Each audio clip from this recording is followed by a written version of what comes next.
الحمد لله وحده والصلاة والسلام على من لا نبي بعده. اما بعد، السلام علیکم و رحمت الله و برکاته.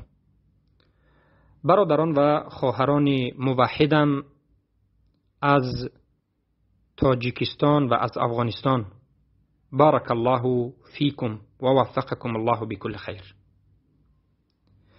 بار دیگر بنده ابو محمد مدینی مجبور شدم که صحبت کنم در رد و جواب به مبشر مسلمیار و یکی از شبهات بزرگی کشف کرده، بگویم منتشر کرده او را جواب بگویم. چرا مجبور شدم صحبت بکنم؟ زیرا در همین روز پنجشنبه، همین روز ماه دکبر، والله اعلم دهم است، در نصف روزی یک صحبت 2 ساعت و کمی زیادتر، 2 ساعت و چند دقیقه را مبشر مسلمیار آماده نموده و در این صحبتش کوشش میکند که اثبات نماید که جهل در شرک اکبر و کفر اکبر عذر است. و در این صحبتش یک چند تهمت ها و بهتان ها و جهالت را سر ما بسته است. البته بیایید صحبت خودش رو گوش میدهیم که چی میگوید. کمی از صحبت خودش باید ذکر بکنیم که او از ما چی فهمیده. موارد ظاهر مثال میده. یکی از مواردی که جهل را عذر نمیدانه و مثال میده که هر کسی در این حالت شخص فکر نمیتونه حکم تارک صلات است. او میگه کافر بودن تارک صلات از مسائل ظاهر است که برای تکفیر از این نیاز یگانه میآید. یک فتوا بده، هر کس میتونه یک فتوا بده. یک آدم عادی هم میتونه بده. رسول الله میگه طفل ممیز 5-6 ساله هم تکفیر کامل میتونه. خب حالا یک نفر بارک الله فیکم، این یک قسم صحبتش بود. صحبتش رو فهمیدید که بله صحبت ما همچنین است، اما مبشر مسلمیار باور بکنید من از جهالت این انسان و از سوء الفهم، بدی فهم و کوتاهی فهم این انسان تا این درجه یعنی فکر و اندیشه نمی کردم که این طور کوتاه اندیشه است. ما در کجا در مسئله تکفیر تارک الصلات صحبت کردیم؟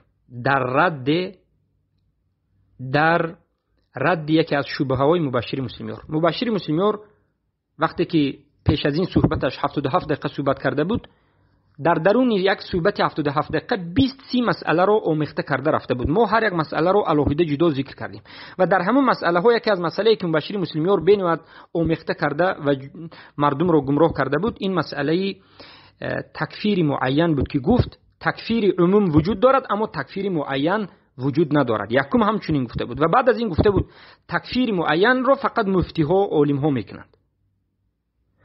من به همین شبهه مبشر مسلمیار یک حلقه مخصوصی کردم و به این شبهه جواب دادم. شما میتوانید در شبهات نظر بکنید. شبهه سوم است، دوم یا چهارم است که تکفیر معین و تکفیر مطلق صحبت کردیم. در همونجا مثال آوردم که یک چند مسئله ها هست که همه میتواند تکفیر معین کند بدون حجت رسانیدن و بدون یک عالم بودن. یک آدم عادی هم، یک انسانی که 6 ساله هست میتواند تکفیر کند. در کدام مسئله؟ مسئله تارک الصلات. ما گفتیم مثال تارک الصلات، یکی از مثال ها گفتیم. یکی از مثال ها تارک الصلات شیخ سلیمان العلوان، علی ابن خضیر الخضیر و دیگر از علما، از فوزان ابن باز همه میگن که تارک الصلات کافر است و هر کس میتواند تارک الصلات رو دید فهمید که انیق یک انسان تارک الصلات است، نماز رو نمیخواند، بدون عذر شرعی کافر است، بگوید تکفیر کند، تکفیر معین بکند.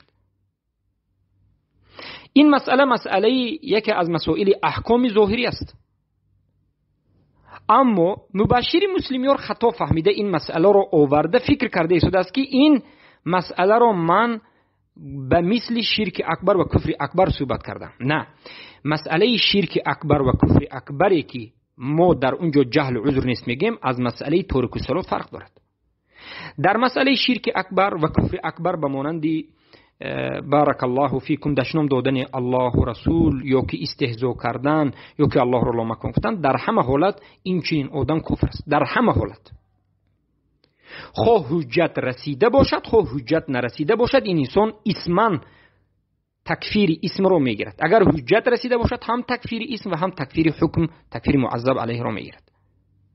اما مسئله تارک الصلاة، کسی که در بین مسلمان ها زندگی میکند حجت رسیده است، این نماز رو ترک کند کافر است و همه میتواند تکفیر کند، این انسان رو تکفیر معین کند. ما این مثال رو در تکفیر معین آورده بودیم که تکفیر معین وجود دارد.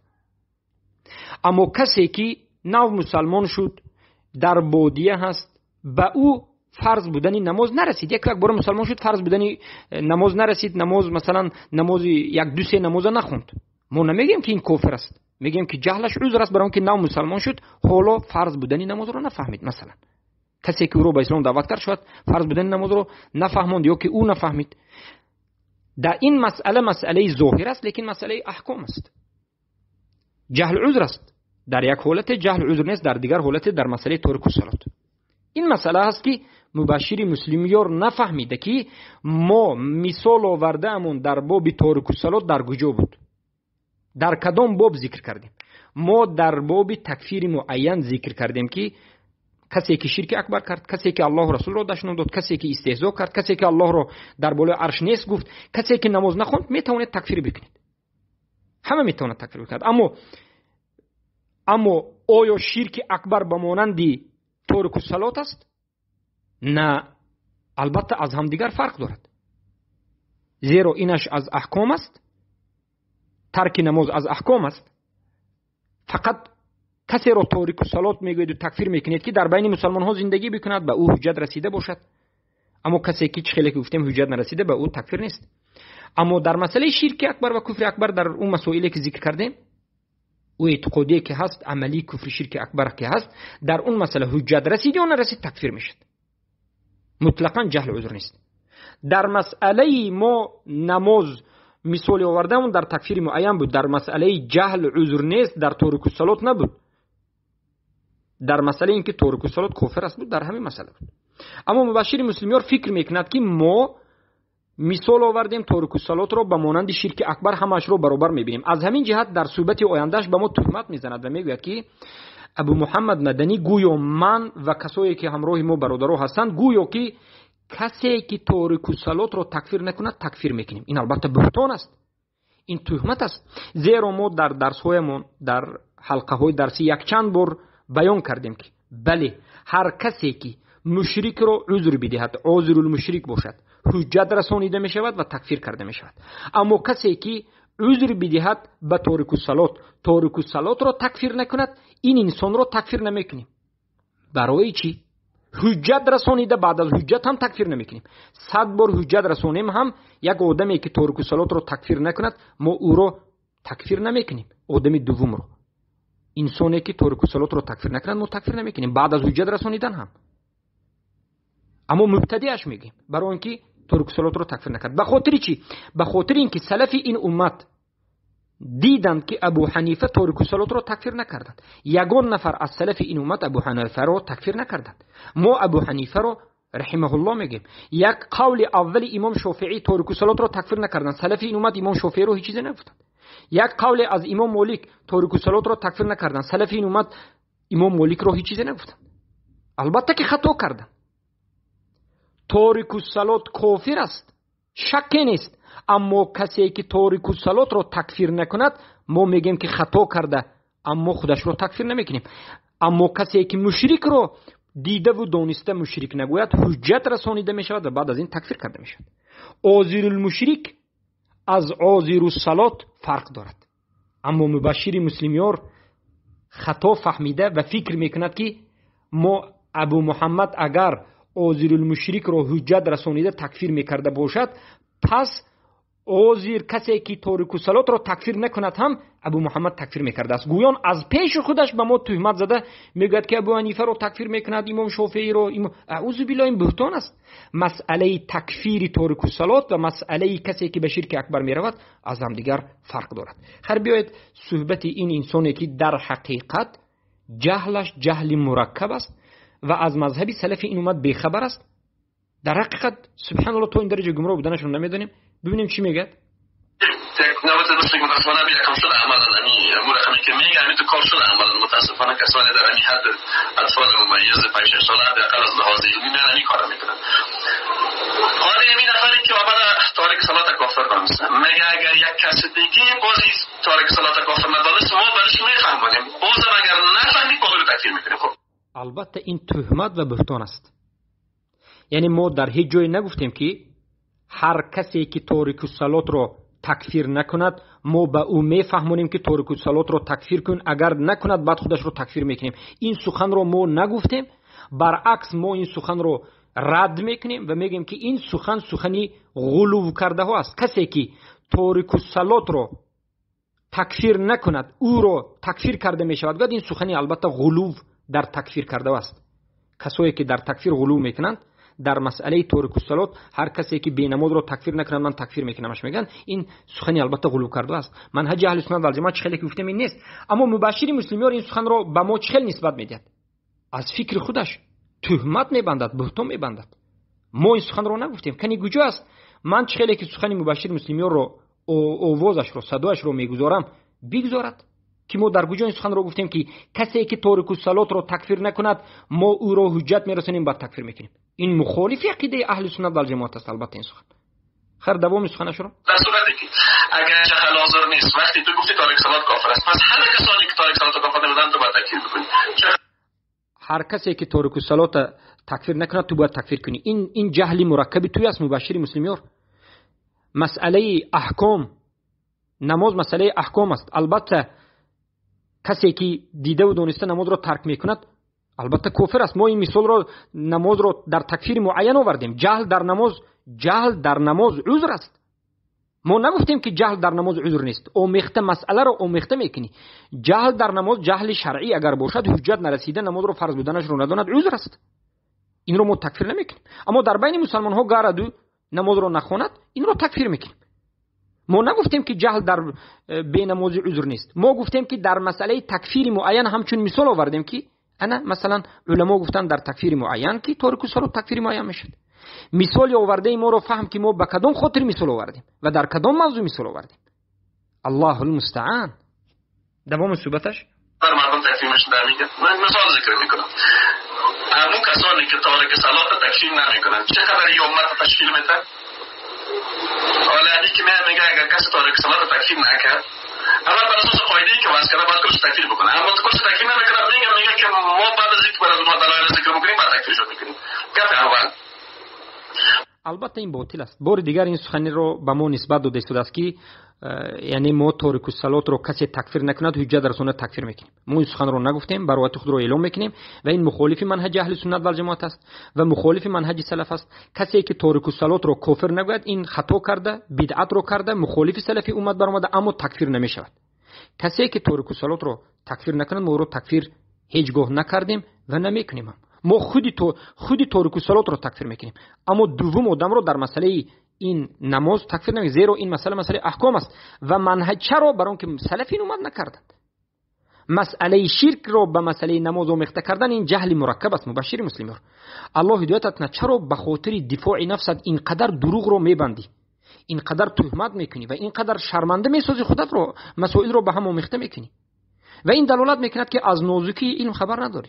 دوام صحبتت رو گوش میکنیم. قاعده را ذکر کردی که گفتی در مورد کفر اکبر و شرک اکبر جهل حاضر نیست و هرگاه کسی کافر را کافر ندانه و مدافع کافر شده مدافع مشرک شده کافر میشه. من این خاطر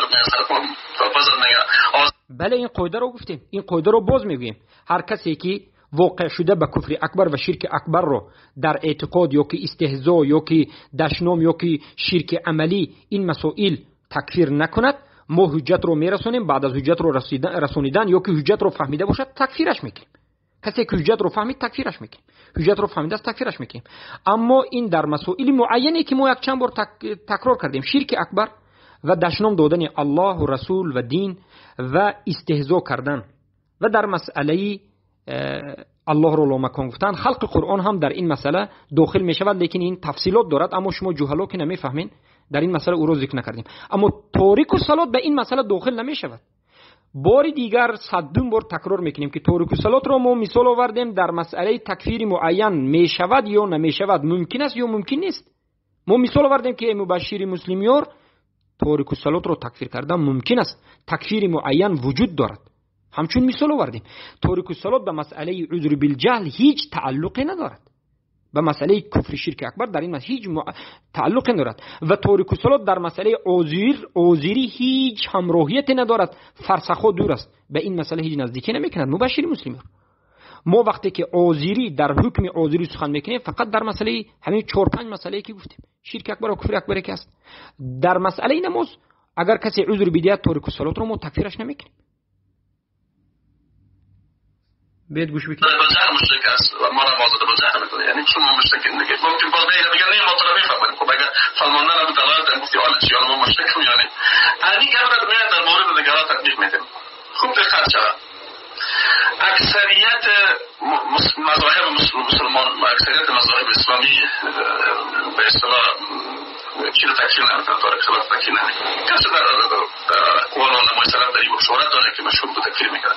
خب کسان دیگه بعد از آمدن مثلا حناف تکفیر نمیکنن، اکثریت شافعی تکفیر نمیکنن، اکثریت مالکی تکفیر نمیکنن، حتی در بین خود حنبلی ها که اکثریتش تکفیر میکنن یک موادی ممکن مخالف طریقه بوده باشه. این کسانی که تارک الصلات کافر نمیتونن و آیا اینها جمله کسانی که جاهل هستن اینا نمیتونن یا نه جاهل نیستن؟ خب کسی اگر بیاد بگه که امام حنیفه جاهل بود، خب سزای سوال میره، امام شافعی جاهل بود، این بیخی در بچه میگه و همه علمایی که مثلا کافر تارک الصلات کافر نمیکنن اینا رو تو چی میگی؟ اگر بگی چون اینا نمیفهمیدن من تکفیر شدم.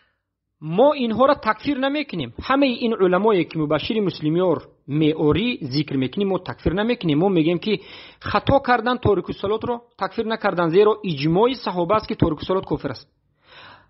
اصلا مسئله تارک الصلات به مسئله عذر بالجهل ربط ندارد مبشر مسلمیار. جهل مرکب رو من دیده بودم اما تا این درجه دیده نبودم. باز میگن که مبشر مسلمیار یک داعی است و عالم است، باور بکنید ذره چیزی نیست. اگر یک چیزی رو میفهمید این مسئله رو به هم دیگر آمیخته نمیکرد. مسئله شرک اکبر و کفر اکبری که از اعتقاد است و این مسئله هست، از مسئله تارک الصلاتی که عملی هست و از احکام ظاهری هست که جهل در این مسئله عذر است، در مسئله تارک الصلات حتی جهل عذر است، به این آمیخته کردن چی در ربط دارد؟ به یک سخنی من که مبشر مسلمیار حتی نفهمیده که چرا مثال آوردم که در مثال تکفیر معین مثلا تارک الصلات رو آورده بودم. الله المستعان، الله هدایت بکند. و بعد از این متهمی میکند و میگوید که گویا که ما همه علما رو که تارک الصلات رو تکفیر نکردیم تکفیر میکنیم. ای مردم از ابو محمد مدنی احتیاط شوید، از اینها دور بشوید، ما حق هستیم، این هستیم اون هستیم. این جهالت است و این متهمی است و این شکست خوردن در بحث است. از همین جهت من این انسانی که گمراه است مبشر مسلمیار صدقه بگویم این یک عالم و لقب علامگی بشود که یک مسئله عادی رو نمیفهمد، ما به بحث دعوت کردیم. اما میگد که شرط بحث همین است که میگد باید ابو محمد مدنی چهره اش رو باز کند، به چهره به من بحث کند. من میگم بیا با صوت صحبت بکنیم، نه روزی نیست که با صوت صحبت بکنید.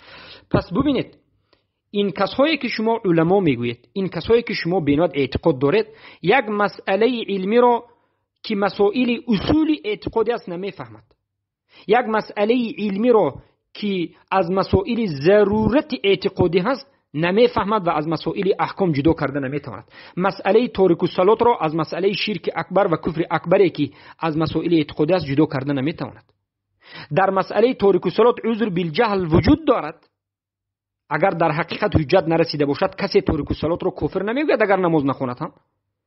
اما این به ما تهمت زده شده است که میگه عذر بالجهل نیست و غیر و غیر از جهالتی که فقط ما چی میگیم؟ ما میگیم که مبشر مسلمیار از الله شرم بدار.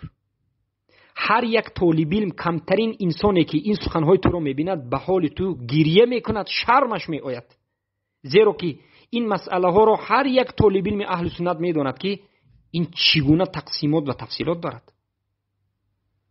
پیش از به این موضوع ها صحبت کردن لااقل یک کتاب ها رو در این مسئله تکفیر بخون که علمای اهل سنت چی میگویند. پیش از این لااقل صحبت های کرده ما رو به یک نیت و غرض خوب گوش بکن که ما چی گفته شده و تو رو به الله حواله میکنیم. و همین است که سلف این امت گفتند اهل بدعت وقتی که به دفاع بدعتشون کوشش میکنند، باز بدعت‌های دیگر و گمراهی‌های دیگر و شرمندگی‌های دیگر رو از خود باز چی میکنند؟ آشکار میکنند. من حالا تا 26-28 دقیقه صحبت مبشر مسلمیان رو از این 2 ساعت تقریبا 130 دقیقه گوش کردم. 100 دقیقه دیگر مونده است، شاید 100 مسئله دیگر رو خطا کرده است. از همین جهت است که بسیار انسان‌های هستند که علما رو گوش میکنند 1 سال 10 سال، اما بالاخره در آخر میبینید که عقیده ندارند.